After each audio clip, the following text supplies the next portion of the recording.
The peaceful neighborhood of Sycamore Estates hadn't seen much change in 15 years, and that's exactly how Margaret Wilkinson liked it. As the president of the Homeowners Association, she made sure every lawn was perfectly mowed, every holiday decoration went up and came down on schedule, and nobody, absolutely nobody, painted their front door without her approval. Most people in the neighborhood just called her Mrs. Wilkinson to her face. Behind her back, they had other names for her. The kinder ones called her the General. Others weren't so polite.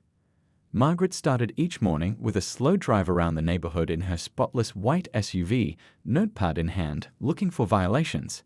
It gave her a special kind of joy to slip those pink citation notices under doorways. 3 strikes with Margaret, and you'd be facing fines that made people think twice about leaving their trash cans out an hour too long. That's why the news of someone buying the old abandoned Wilson mansion at the end of Oak Ridge Drive spread through the neighborhood like wildfire.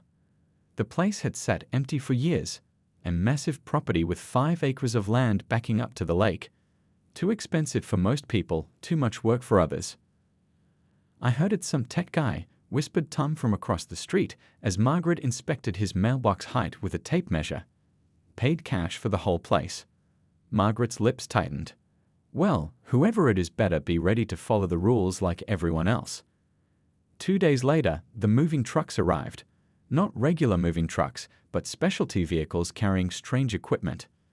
Margaret watched from her kitchen window as workers unloaded large black panels and weird-looking metal boxes.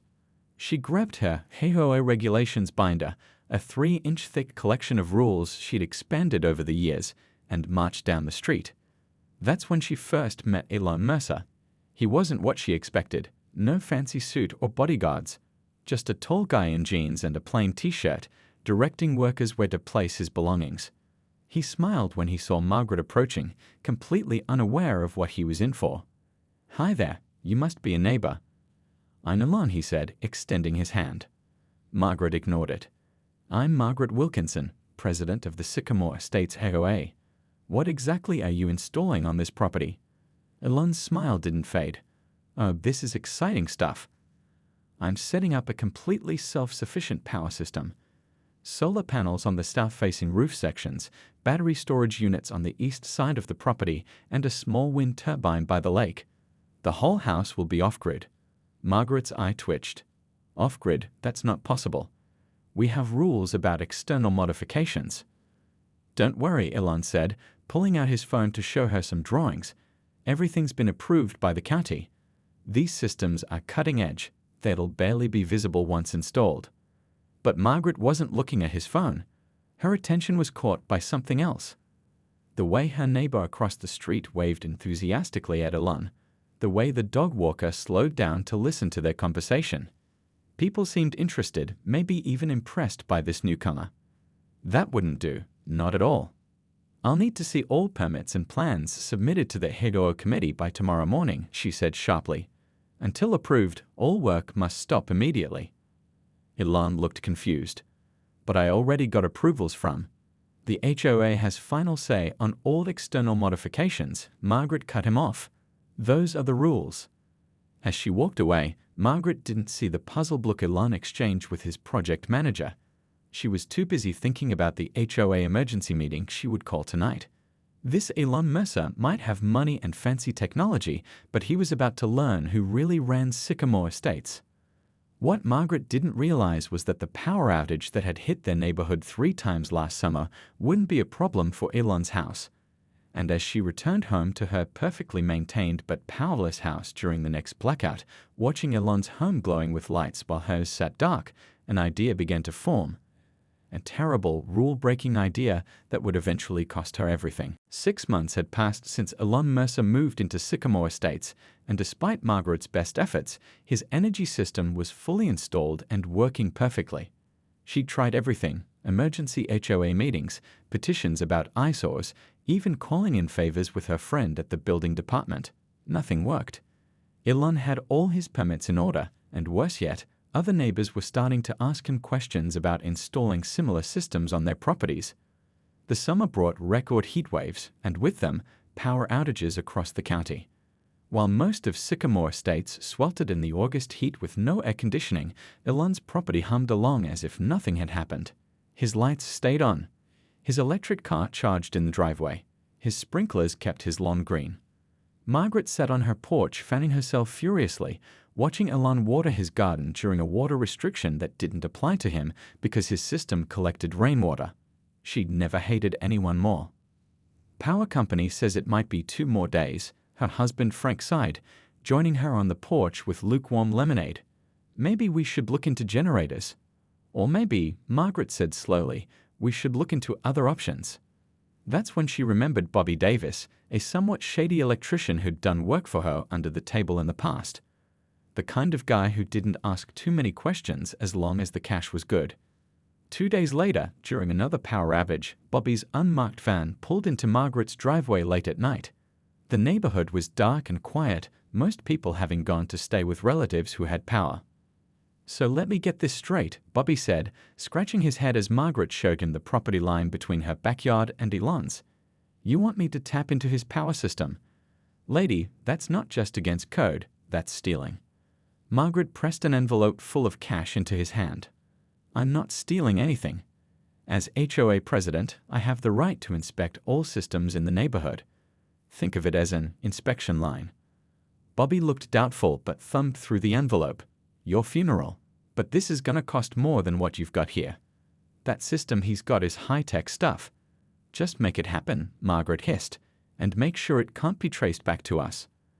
Over the next few nights, Bobby worked in the shadows, digging a shallow trench along the property line and running a specialized cable from Elon's battery storage units to a hidden junction box he installed in Margaret's garden shed. He rigged it with a timer so it would only draw power during nighttime hours, small enough amounts that might go unnoticed, but enough to power Margaret's essential appliances during outages. There, Bobby said on the final night, wiping dirt from his hands. Flip this switch during outages and you'll have power. But I'm warning you, if they catch you, I was never here. Margaret smiled for the first time in months. No one will catch me. That man thinks he's so smart with his fancy technology. Let's see how smart he is when his power mysteriously doesn't last as long as he calculated. The next power outage came 2 weeks later. As the neighborhood went dark, Margaret waited 30 minutes, then casually flipped the hidden switch in her garden shed. Like magic, her house lit up again. She turned on her air conditioning, started her washing machine, and even heated up her pool, luxuries no one else in the neighborhood had. From her kitchen window, she could see Elon on his deck, looking confused at a tablet in his hand. He was checking his system's readings, which were showing unexplained power drains. Margaret sipped her perfectly chilled wine and smiled. What Margaret didn't know was that Jason Torres, a junior technician with the power company, had been assigned to check the grid connections in Sycamore Estates the next morning. The company was investigating why certain sections of the grid were behaving oddly during restorations after outages. As Jason followed the underground lines with his equipment, he noticed something unusual. A power signature coming from Margaret's house during a documented outage. Following protocol, he began to trace the source of the electricity. And what he found would change everything in Sycamore Estates forever. Jason Torres wiped sweat from his forehead as he traced the unusual power readings to Margaret Wilkinson's backyard. What he found hidden behind her rose bushes shocked him, an unauthorized connection leading straight to Elon Mercer's property. As a power company technician for 8 years, he'd seen people try to bypass meters before, but never anything this elaborate. I need to report this, he muttered, taking photos with his work phone. That afternoon, Elon was working from home when his doorbell rang. Outside stood Jason in his utility company uniform, looking uncomfortable. Mr. Mercer, I'm Jason from County Power. There's something you should see. 20 minutes later, Elon stared at the photos in disbelief. You're telling me my neighbor has been stealing my electricity? For how long? Based on the wear on the cables, at least a couple months, Jason said. Probably during every power outage. That's why your battery levels were dropping faster than your system calculated. Elon ran his hands through his hair. I thought there was a glitch in my setup. He paced his living room, thinking, what happens now? Officially, I've reported it to my supervisor. The company will likely press charges for power theft, Jason explained. But since it's your private system being stolen from, you might want to handle this directly. Either way, we've disconnected the illegal line. After Jason left, Elon sat in his home office, replaying every interaction he had with Margaret. The constant complaints about his solar panels, the random property inspections, the smirk when he mentioned his batteries weren't performing as expected. This ends today, he decided, picking up his phone. Margaret was hosting her monthly garden club when her doorbell rang repeatedly. Annoyed at the interruption, she excused herself from her guests, plastering on a fake smile as she opened the door. The smile vanished when she saw Elon standing there with a folder in his hand. "We need to talk," he said quietly, in private. Margaret glanced nervously at her garden club friends who were watching curiously from her sunroom. "This isn't a good time. Either we talk now, or I call the police. Your choice." Her face paled. "Ladies," she called over her shoulder, "please enjoy the refreshments. I have a quick neighborhood matter to attend to." She led Elon to her study and closed the door. "What's this about?" Elon opened the folder and spread photos on her desk. Images of the illegal connection, the junction box in her shed, the timer system. "The power company found your little setup this morning," he said calmly. "They've already disconnected it." Instead of looking ashamed, Margaret's face hardened. "So what? As HOA president, I have every right to inspect and regulate systems within our community." "Stealing isn't inspecting, Margaret."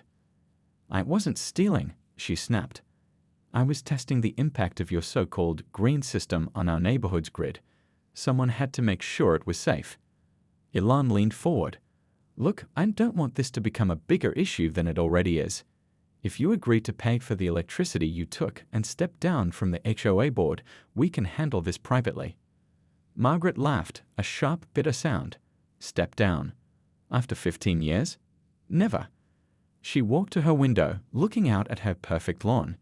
"In fact, let me make a counter-offer.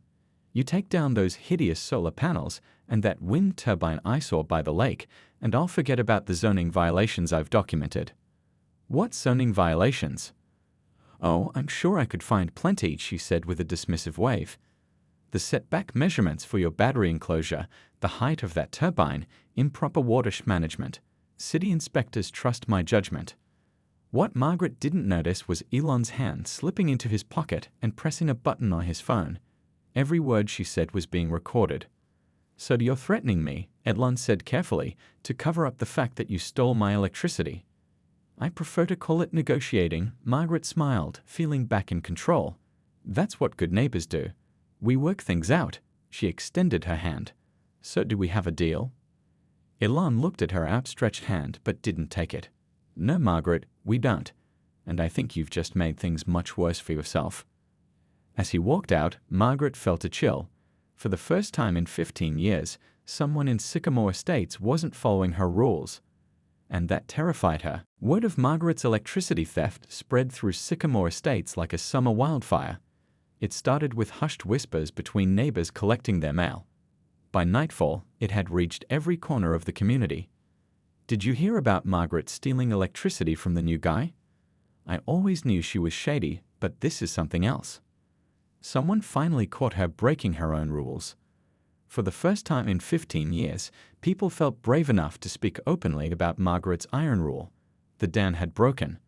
Elon hadn't intended for the news to spread so quickly.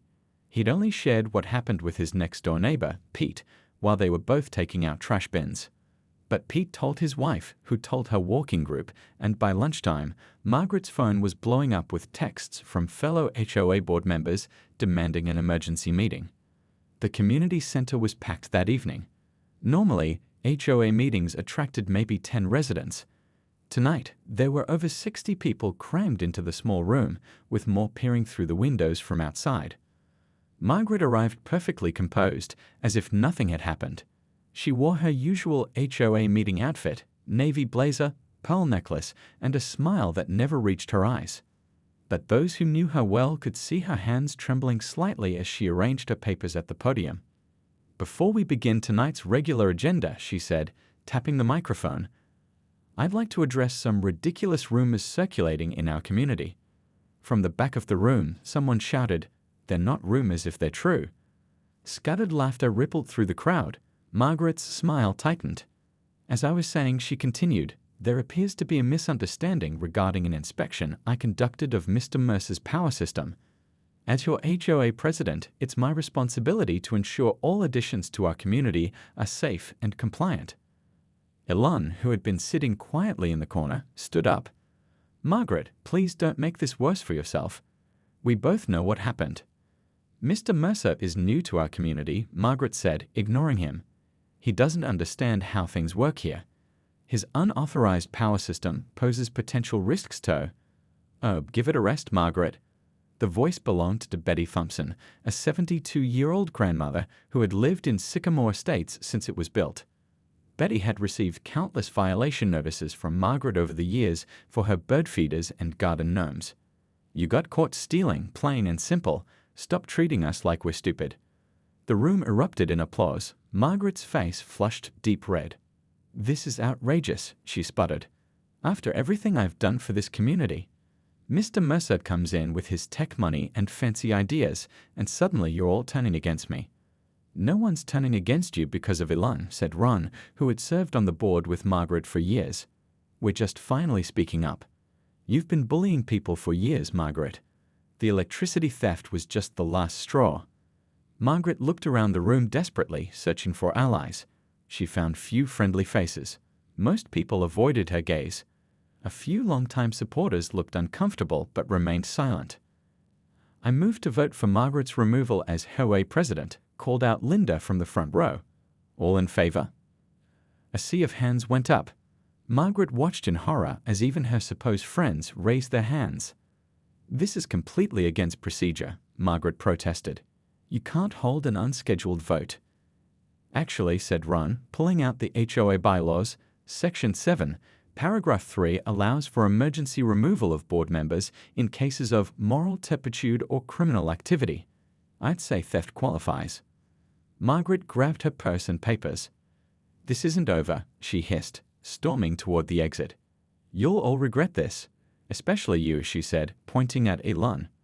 As the door slammed behind her, the room fell silent for a moment before erupting in cheers and excited chatter. People who had barely spoken to each other in years were suddenly chatting like old friends, united in their relief. What no one realized was that Margaret wasn't going home to lick her wounds. She was going to her brother-in-law's law office to begin planning her revenge. 3 days after the HOA meeting, Elon was enjoying his morning coffee on his deck when a courier arrived with a thick envelope. Inside was a formal letter from Westfield and Donovan Law Firm, representing Margaret Wilkinson. The letter warned of a defamation lawsuit if Elon didn't publicly retract his false claims about the electricity theft. Elon sighed and reached for his phone. "Hey Doug, it's Elon. Remember that situation I mentioned? Well, it just escalated. Can you meet today?" 2 hours later, Elon sat in the polished downtown office of Douglas Chen, his longtime friend and lawyer. Doug flipped through the letter, occasionally shaking his head. "Classic intimidation tactic," Doug said, putting the letter down. "She's trying to scare you into backing off." "Should I be worried?" Elon asked. Doug leaned back in his chair. "About her defamation claim? Not at all. Truth is an absolute defense, and you have solid proof she stole your electricity." He tapped his pen on the desk thoughtfully. "But I am concerned about what she might try next. People like this don't back down easily." "So what do we do?" "We go on offense," Doug said firmly. "File our own lawsuit first. Theft, trespassing, damages to your property, attempted extortion based on that recording you made. We're talking serious money here, Elon." "I don't care about the money," Elon said. "I just want her to leave me alone." "Sometimes the only language these types understand is legal consequences," Doug replied, already typing on his computer. "Trust me on this." Meanwhile, across town, Margaret sat in her brother-in-law's much smaller law office, fuming as he delivered unwelcome news. "A defamation suit is risky, Margaret," he explained gently. "If they have proof you took the electricity, and from what you've told me, they do, the suit could backfire badly. So I'm just supposed to accept being humiliated? Losing my position?" Margaret snapped. "I'm saying choose your battles wisely. This Mercer guy has deep pockets and... He was interrupted by his phone ringing. "Excuse me," he answered, his expression growing more concerned with each passing second. "I see. Yes, we'll respond within the required time." He hung up slowly. "What was that about?" Margaret asked. "That was Mercer's attorney.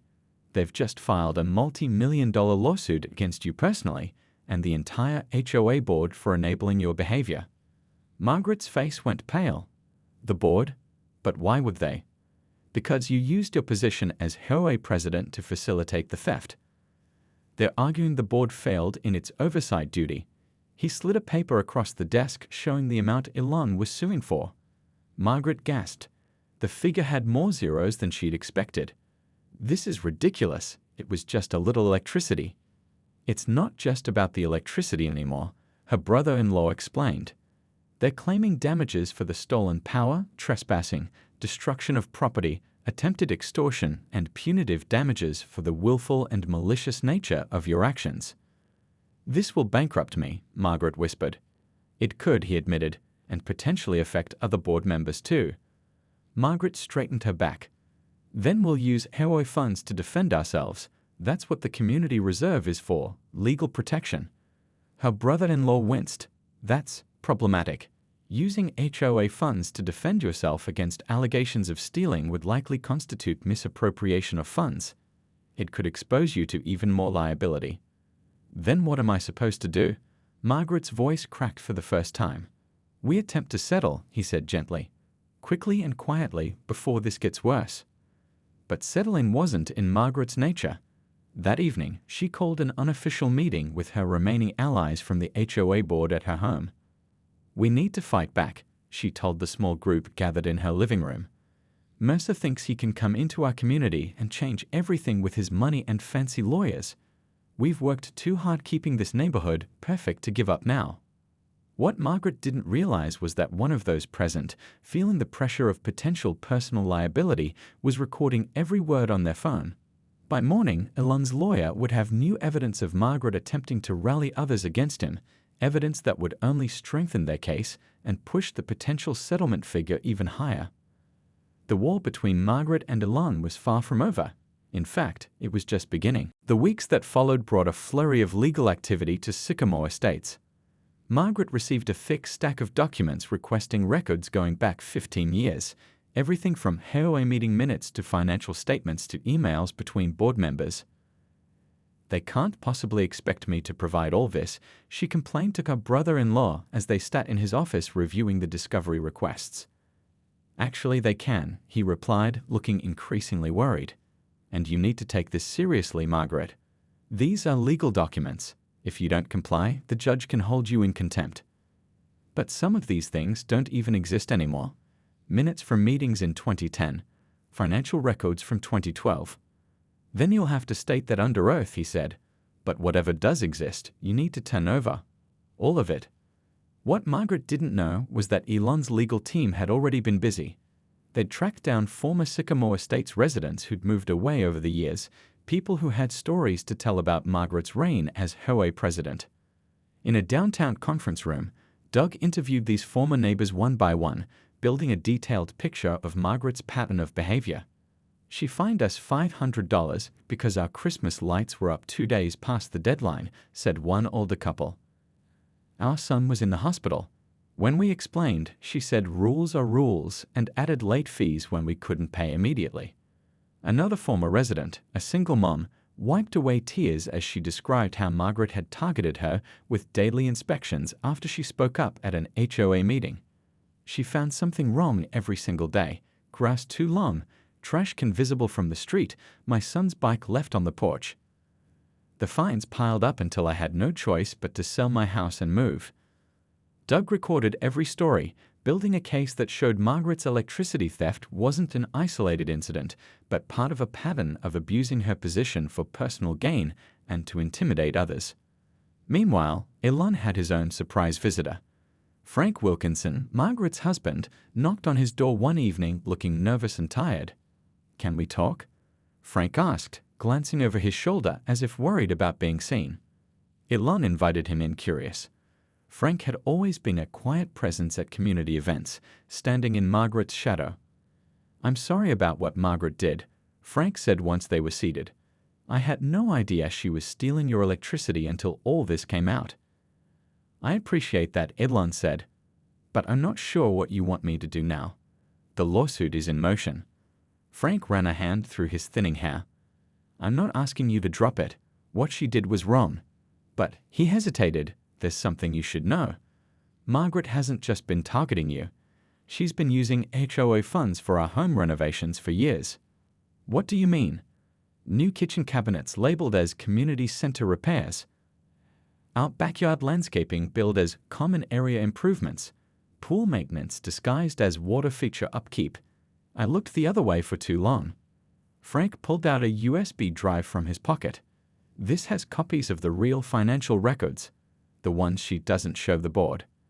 Elon stared at the small device. "Why are you giving me this?"